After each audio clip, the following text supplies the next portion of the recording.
तो कल हमने आपको काइंड ऑफ सेंटेंस बताए। हम शुरू दिन जब आरंभ किए थे उस दिन ही बताए थे कि सारे ग्रामों को हम आपके ट्रांसलेशन के साथ जोड़ करके बताएंगे ताकि आपको समझने में किसी प्रकार की दिक्कत नहीं। तो चलिए, अभी हम लोगों ने जो आगे पढ़ लिया है, मॉर्फेम मॉर्फोलॉजी पढ़ लिए, बेस रूल पढ़ लिए, सेंटेंस, पार्ट ऑफ सेंटेंस पढ़ लिए, काइंड ऑफ सेंटेंस पढ़ लिए। अब आज हम लोग आते हैं उसमें सेंटेंस के पार्ट में भी हमने देखा था कि सब्जेक्ट है और प्रेडिकेट है। तो आज हम देखेंगे कि which are used as a subject. कौन कौन सा कर्ता जो है वह सब्जेक्ट के रूप में प्रयोग किया जा सकता है या प्रयोग किया जाता है, यह बात हम लोग देखेंगे। तो हम लोग कहेंगे कि these are the following used as a subject. बहुत सारा है, जैसे नाउन, प्रोनाउन, वर्ब। वर्ब में हम इंफिनिटिव टू प्लस V1 का हम लोग सब्जेक्ट के रूप में प्रयोग करते हैं। जेरन, जेरन जो है V4 से बनता है, verb plus ING।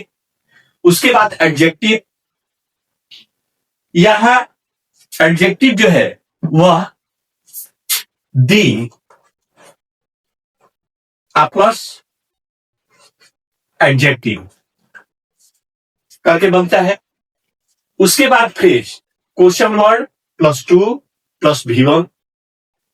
Noun clause, question word subject plus V1 या V5 या that plus subject plus V plus other word.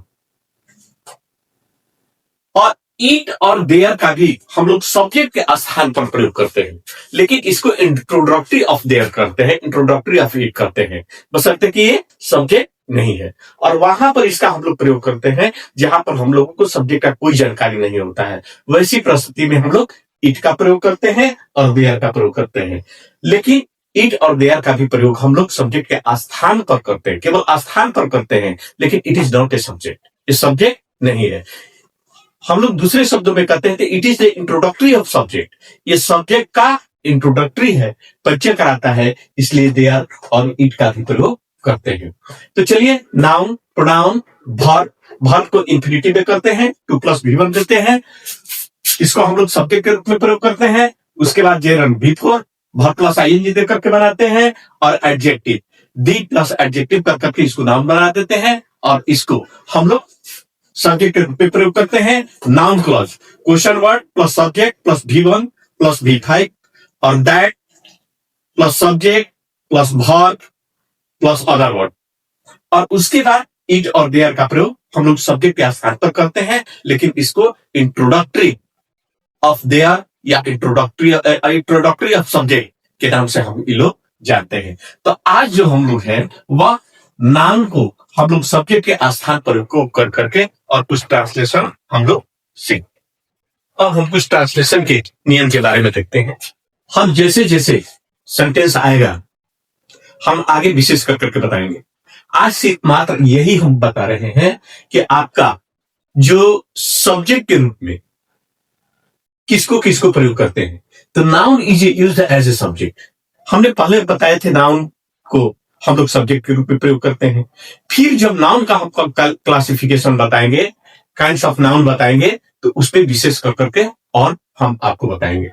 आज सिर्फ यही बताते हैं। इसका स्ट्रक्चर देख लीजिए। पहला नंबर, subject is, am, are, was, were plus इसके बाद आने वाला नाउन या एडजेक्टिव होगा।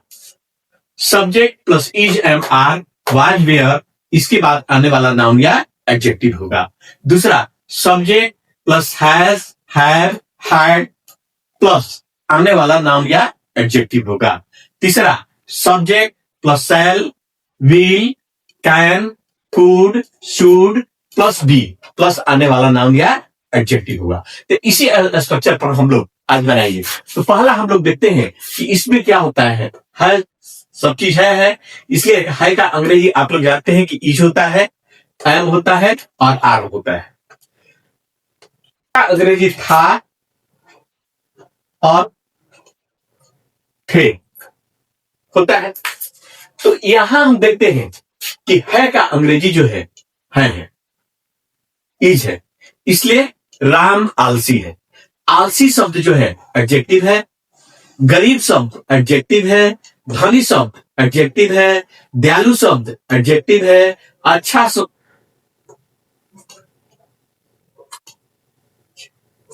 अच्छे जो है एडजेक्टिव है, बुद्धिमान जो है एडजेक्टिव है, उजला जो है एडजेक्टिव है, ठंडा जो है एडजेक्टिव है, मीठी जो है एडजेक्टिव है। ये सारा एडजेक्टिव है। तो हम सबसे पहले क्या कहेंगे, लिखेंगे रवि। Ravi is lazy. दूसरा मोहन गरीब है, लिखेंगे Mohan is poor.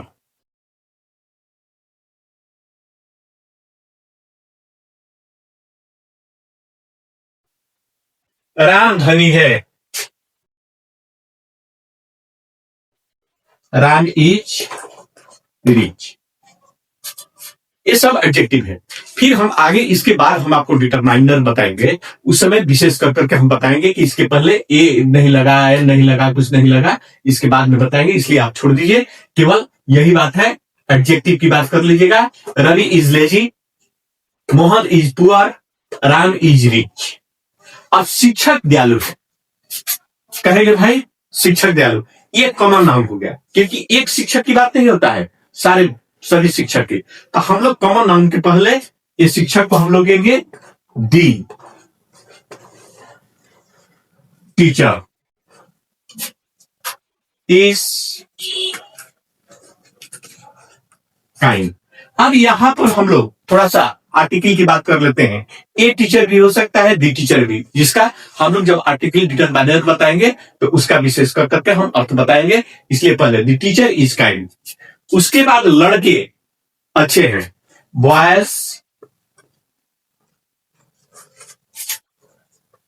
Are good. लड़कियां बुद्धिमान है,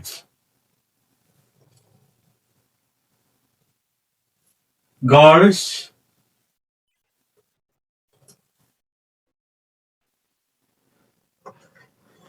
आर वाइज। चलिए अब हम कहते हैं कि दूध उजला होता है, तो दूध उजला होता है, हम एक संभावना व्यक्त करते हैं कि दूध उजला होता है, इसलिए आप दूध को लिख लीजिए, मिल्क इज फाइन।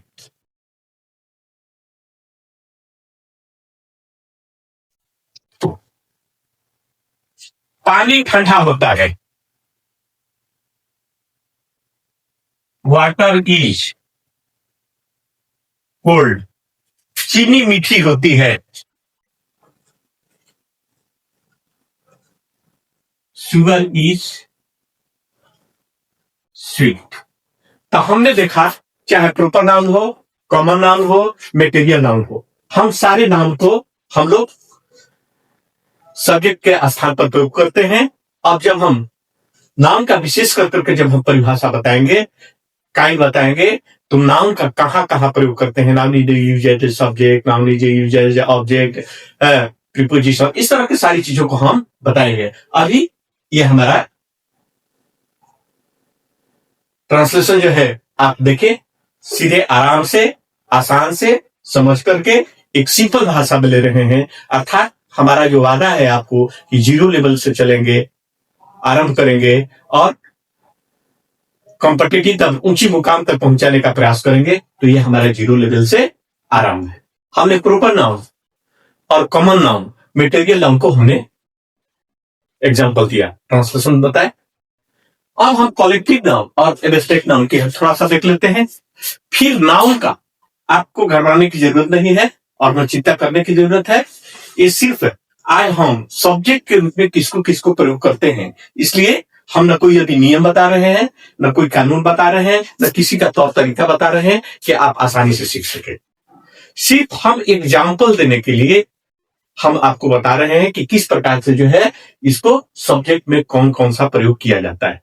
जब विधिवत हम नाम की परिभाषा देंगे तो उसके साथ हम सही तरीका से किस नाउन के साथ सब्जेक्ट वर्ब एग्रीमेंट लेकर के चलेंगे, उसके साथ आर्टिकल का प्रयोग होता है, नहीं होता है, या किस वर्ब का प्रयोग उसके साथ करते हैं, बाद में हम बताएंगे। सिर्फ हम आपको समझाने के लिए, बताने के लिए हम बता रहे हैं।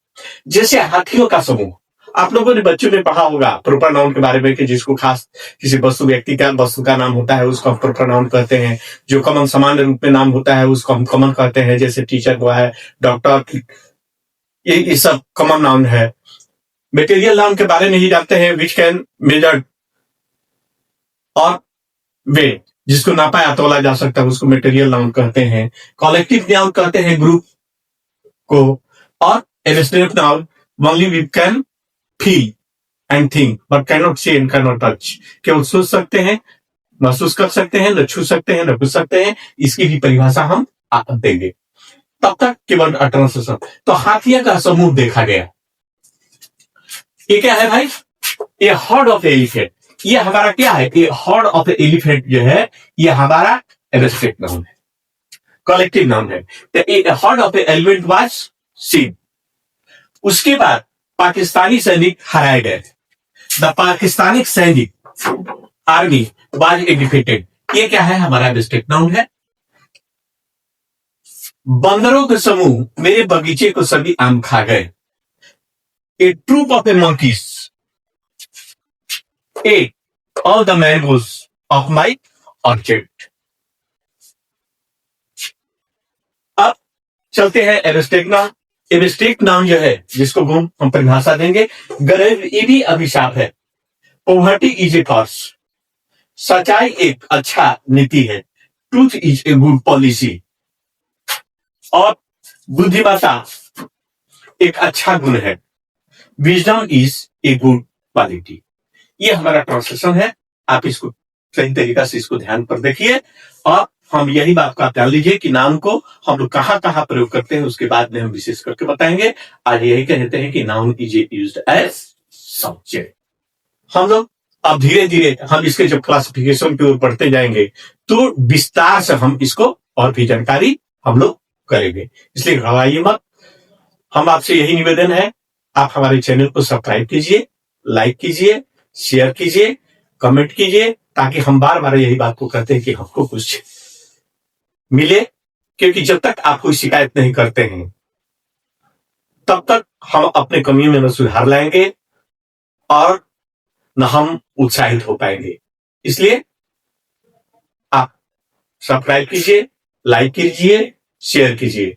अगर किसी भी छात्र का किसी प्रकार का दिक्कत हो तो मेरे व्हाट्सएप नंबर पर लिखकर या मोबाइल फोन से संपर्क कर सकते हैं, अथवा हमारे सेंटर टीचिंग सेंटर संदेश में है, वहां पर भी आप संपर्क कर सकते हैं। धन्यवाद।